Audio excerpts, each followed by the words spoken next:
"Move to the back of the plane, now, or I will call security." The words snapped through the luxury cabin like a whip, silencing the soft jazz humming through the Bose speakers. All heads turned. Margaret Ellison, 60 years old, sat quietly in seat 2A, her wool coat soaked, her silver-gray hair slightly damp from the tray of ice water that had just been accidentally spilled on her. She said nothing. The flight attendant loomed above her, tall, blonde, uniform pressed to perfection. Name tag, Kendra Lewis. Her voice oozed authority, but her eyes, contempt. "You don't look like first class. Let's not make this ugly." Margaret lifted her gaze, calm, still. "My boarding pass says otherwise." Kendra didn't look. She didn't care. And before anyone could speak, smack. The sound echoed. A full slap, open palm, across Margaret's face. Gasp. A businessman choked on his drink. A woman 2 rows back muttered to her husband, "What's an old janitor doing up here anyway?" But Margaret didn't flinch. She didn't cry. She didn't yell. Instead, she reached slowly into her worn leather bag, pulled out a plain gray phone, and scanned her right eye. The screen blinked once, then displayed R code. Route clearance confirmed. Margaret typed 5 words. Ethics strike. Level 1. ME. She pressed send. Quietly. No drama. No one noticed the signal had left the cabin. No one saw the secure server at SkyEthics Core HQ flash red. No one realized that 87 private aircraft were about to be grounded, because they thought she was no one, just an old woman with a wrinkled coat and the wrong kind of silence. But they didn't know. She built the system that decides who gets to fly, and today, she had just shut it down. 30 minutes earlier, Margaret Ellison had boarded the plane like anyone else. No assistance, no designer luggage, no Rolex, just a navy knit coat, a leather satchel worn soft with time, and the quiet poise of someone who'd spent a lifetime being underestimated. The boarding tunnel smelled faintly of jet fuel and citrus cleaner. As Margaret stepped into the cabin, Kendra Lewis, the same flight attendant who would later slap her, was greeting a couple in front of her. "Mr. and Mrs. Townsend, welcome back," Kendra beamed. "You're in 1A and 1B as always." Lots of eye contact, smiles, even a small bow as she took the woman's coat. Then came Margaret. No smile, no greeting, just a flat glance. "Good morning," Margaret offered politely. Kendra blinked, then frowned. "Excuse me, are you staff?" Margaret paused. "No, I'm a passenger." Kendra scanned her up and down. Coat a little too plain, shoes too sensible, hair graying at the temples. "Support crew usually boards from the rear gate," she said, voice light but cold. Margaret raised an eyebrow. "I'm not support. I'm in 2A." Kendra didn't ask for the ticket. She simply stepped aside with a small, forced laugh, muttering, "Must be some kind of last-minute seat mix-up." Margaret continued down the aisle.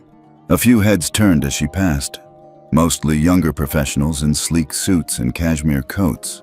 Someone whispered, "That old lady must have gotten upgraded by mistake." Margaret reached her seat and pulled out her phone. She tapped open her boarding pass. Seat 2A, SkyEthics Delegate Code, RG1P. It was clear. But she knew how this game worked. They weren't reading codes. They were reading appearances. She took her seat, folded her coat across her lap, and looked out the window. She had come from Zurich, where she'd quietly declined a keynote slot at the SkyEthics Global Forum because she didn't want the attention. Now, for the first time in years, she regretted that silence. Because people weren't just blind to power, they were addicted to image, and this time, it was going to cost them. Margaret didn't expect anyone to offer her champagne, but the way Kendra walked past her like she wasn't even there, that was intentional. Glass flutes clinked softly in the cabin. One by one, Kendra delivered drinks to the polished passengers in seats 1A, 1B, 2B, 3A. Crisp napkins, warm smiles. She even bent down slightly to fluff a man's neck pillow. But when she passed 2A, Margaret's seat, her tray shifted ever so slightly, just enough for condensation from the ice bucket to spill onto Margaret's slacks. No, sorry, no eye contact, just silence. Margaret looked down at the growing stain, then calmly reached into her bag and pulled out a small handkerchief. She dabbed the water without a word. Across the aisle, a younger woman, maybe in her 30s, earbuds in, tablet out, glanced sideways but quickly looked away. 2 rows back, a man in a sharp gray suit leaned toward his seatmate and murmured, "Why is someone like that in our section?" His seatmate, a blonde woman flipping through a fashion magazine, didn't even lower her sunglasses. Probably got bumped up by some clerical glitch. Margaret caught every word. Not that she was surprised. She'd lived long enough to recognize the tone. The "she doesn't belong here" whisper, wrapped in velvet and dipped in judgment. And she also knew, the higher the ticket price, the colder the glance. When the cabin lights dimmed in preparation for takeoff, Kendra returned with a tray of hot towels, once again skipping Margaret's row. This time, Margaret spoke. "Excuse me, may I have a towel?" Kendra paused, looked down like she hadn't noticed her before, and said, "I'll be back." She didn't come back. Margaret sat still, her back straight, fingers lightly resting on her lap. She wasn't angry. She was processing. Not the rudeness, the pattern, the kind that didn't happen because someone was having a bad day. It happened because somewhere along the line, people stopped seeing others as people. And what these passengers didn't realize was that this flight wasn't just taking off. It was being audited by the woman who built the rules. The flight had barely reached cruising altitude when Margaret quietly excused herself to the restroom. Her hands were still damp from the water. But that wasn't why she got up. She needed 30 seconds, alone, undisturbed. Inside the small lavatory, she locked the door and pulled the gray device from her bag again. No logos, no camera, just one biometric strip and a screen. She held it up to her eye. Blink. Authentication confirmed. She scrolled past several emergency options, only stopping when she reached one labeled Ethics Grid. Route Override. Silent Activation. Margaret pressed it. A soft pulse traveled silently from the device, pinging Sky Ethics Core HQ, then jumping across 17 server clusters. No alarms, no lights. Just one shift. The ethics score monitoring protocol for this flight was now live streaming to federal oversight, and it was all being recorded in real time. Back in her seat, Kendra was laughing with the couple in 1B. "That woman looked like she wandered in from a bus stop," she whispered, clearly forgetting the cabin wasn't soundproof. Margaret returned, calm as ever. She didn't sit yet. She looked at Kendra and said gently, "You should be more careful with your words." Kendra blinked. "Excuse me?" But Margaret didn't repeat herself. She sat, buckled in, folded her coat again, and waited. The flight attendants huddled in the galley, clearly agitated. A junior staffer, nervous, checked the passenger manifest. Something wasn't adding up. Margaret's name. It had a flag, an internal code. But before anyone could act, the intercom beeped. "Ladies and gentlemen, this is your captain. We've just been advised of a technical delay. We'll be holding in this air corridor for a few extra minutes." Margaret didn't smile. She simply whispered under her breath, "The system sees now. Let's see who else does."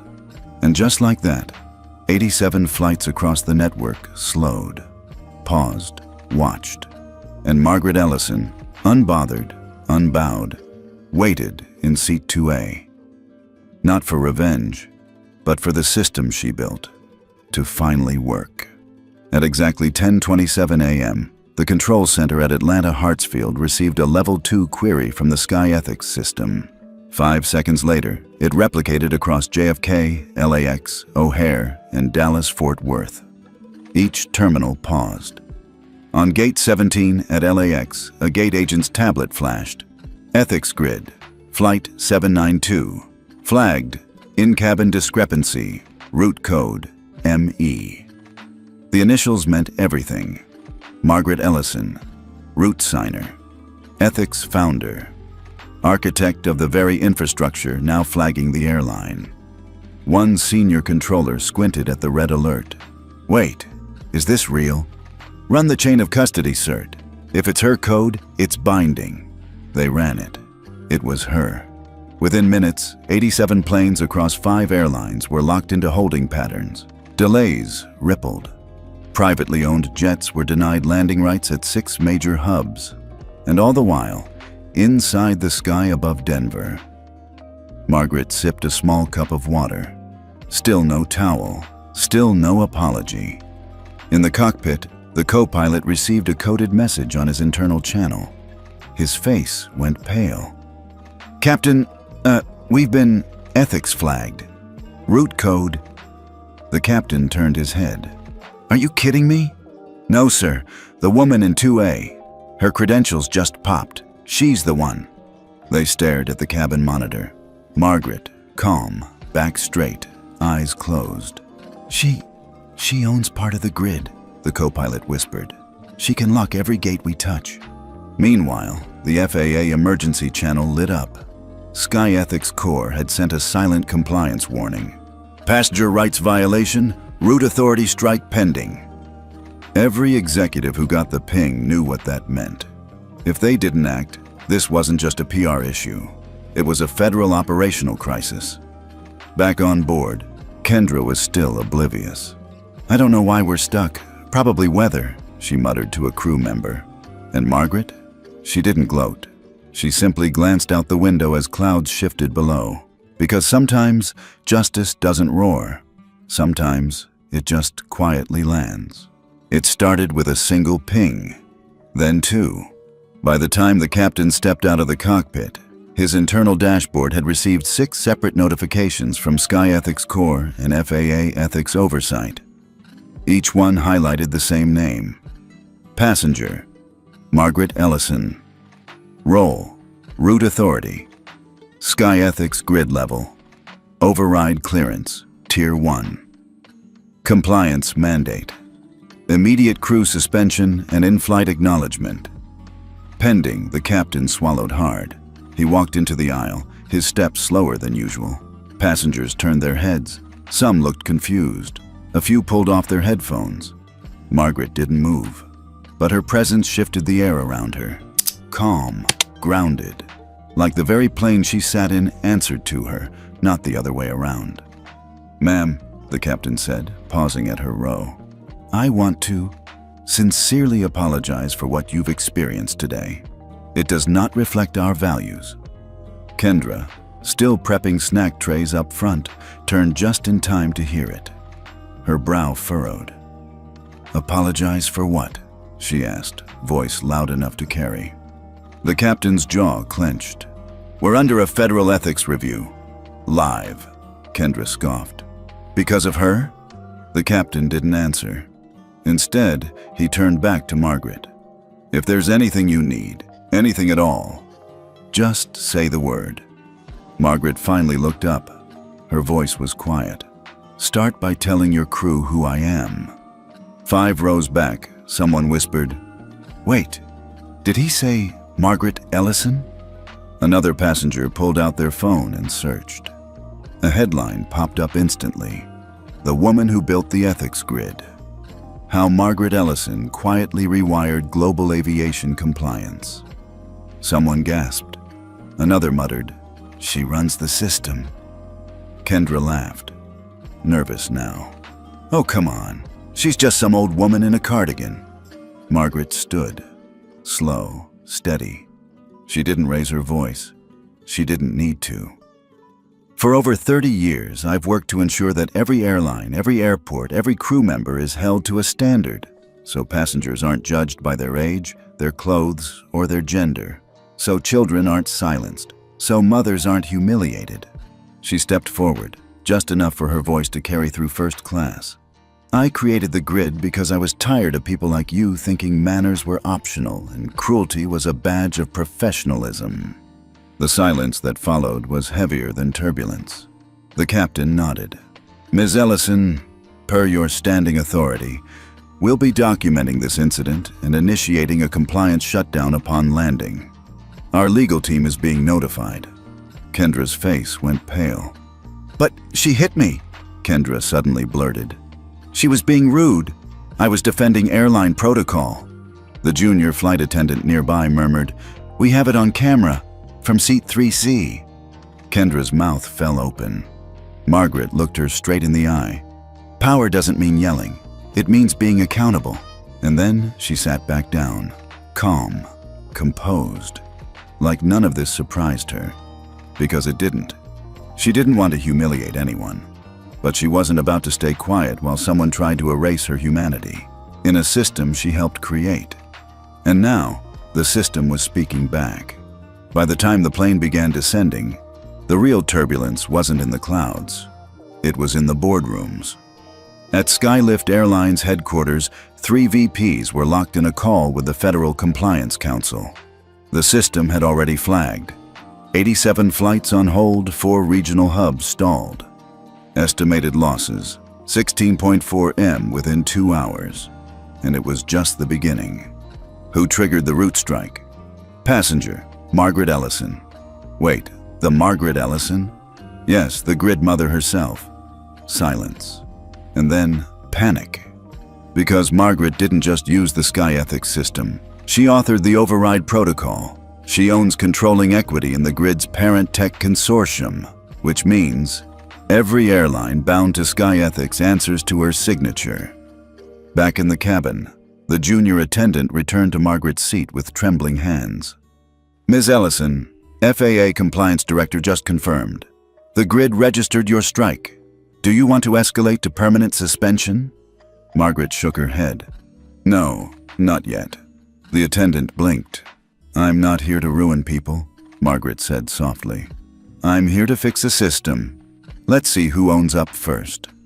Meanwhile, a quiet alert buzzed on Kendra's work tablet. "Urgent. Pending ethics termination review. Case number 112984A. Status: escalating.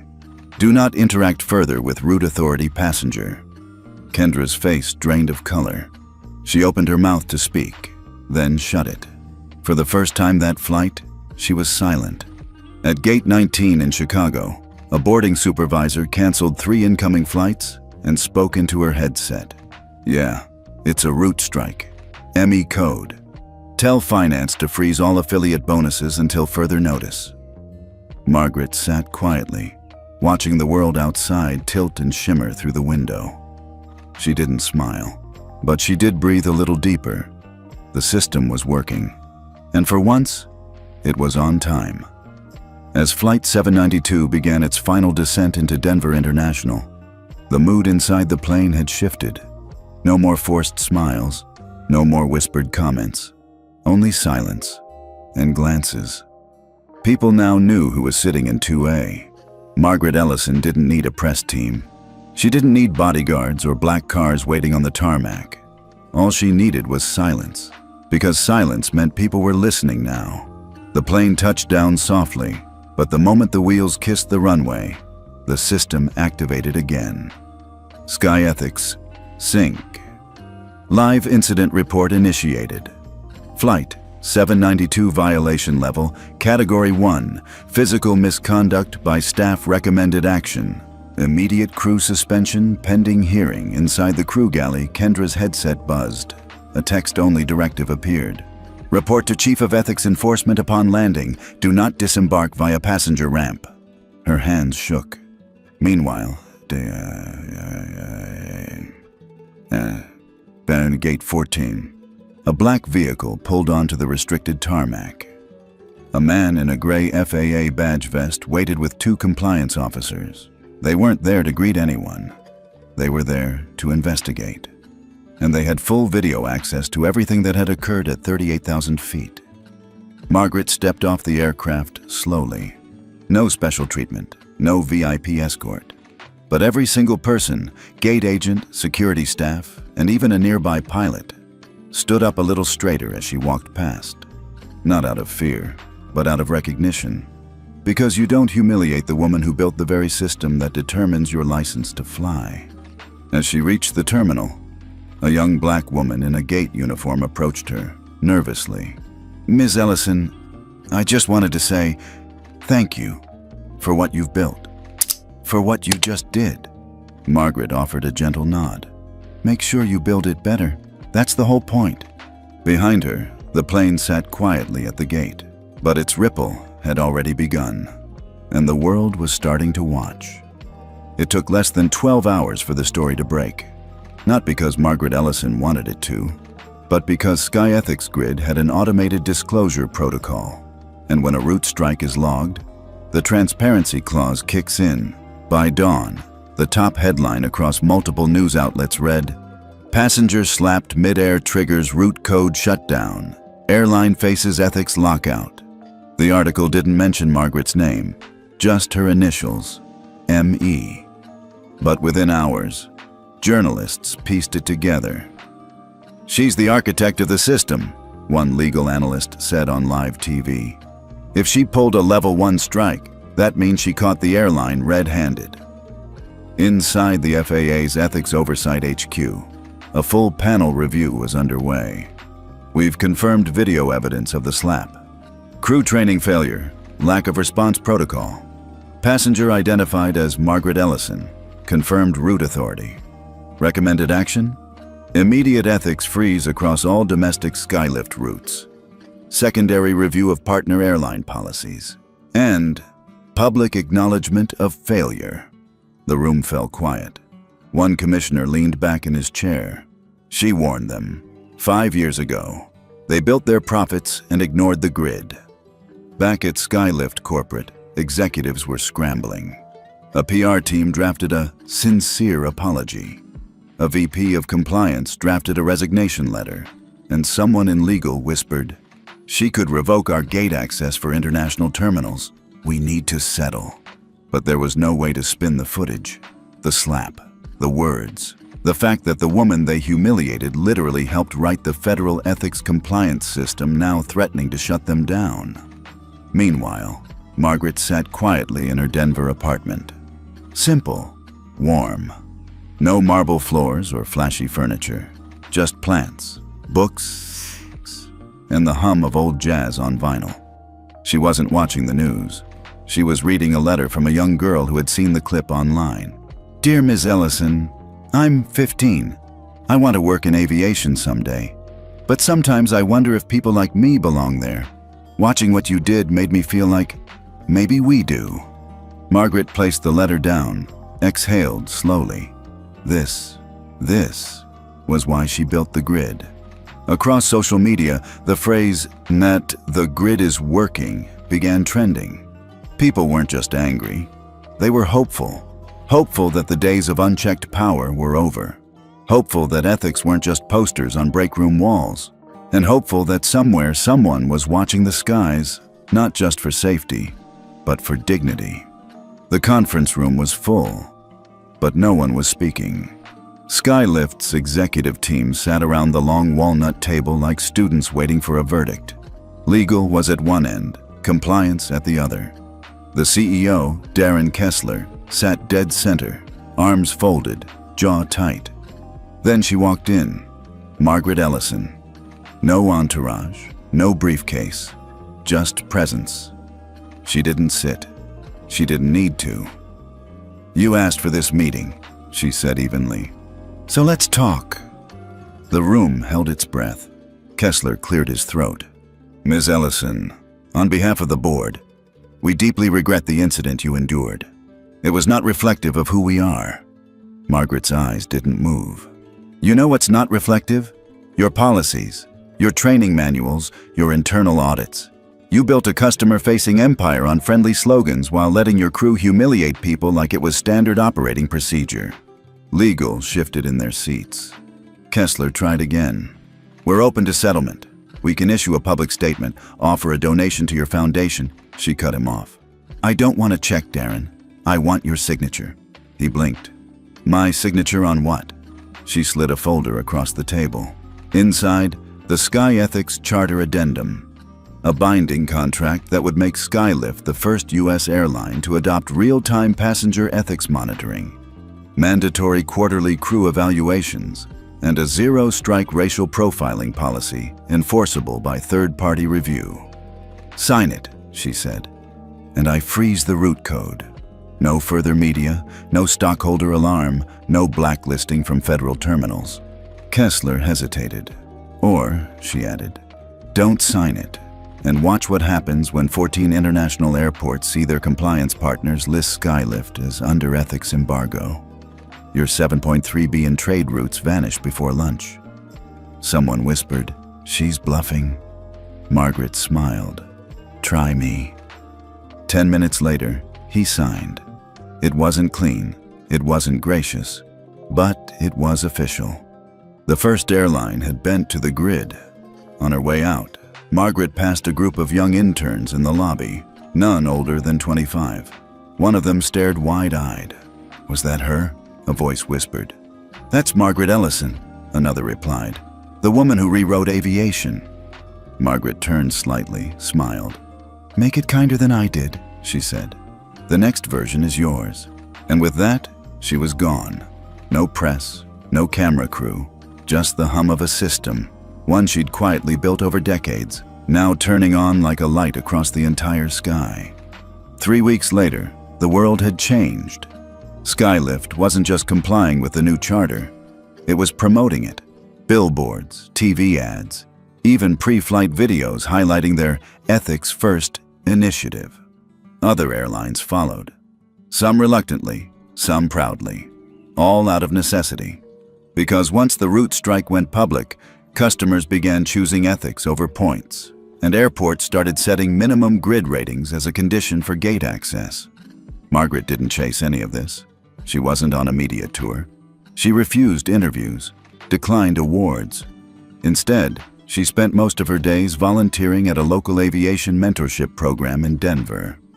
One Thursday afternoon, a group of teenagers gathered around her after a workshop. A girl with braids raised her hand. Ms. Ellison, why didn't you just sue them? You could have taken everything. Margaret smiled gently. Because the point isn't to break the system, it's to rewire it. Another student leaned in. You're saying one person can really change that much? She nodded. One person with principles, yes. One person with power, not always. But if you have both and you use them the right way, you don't just change one flight. You change the industry. That night, Margaret sat on her porch with a mug of tea.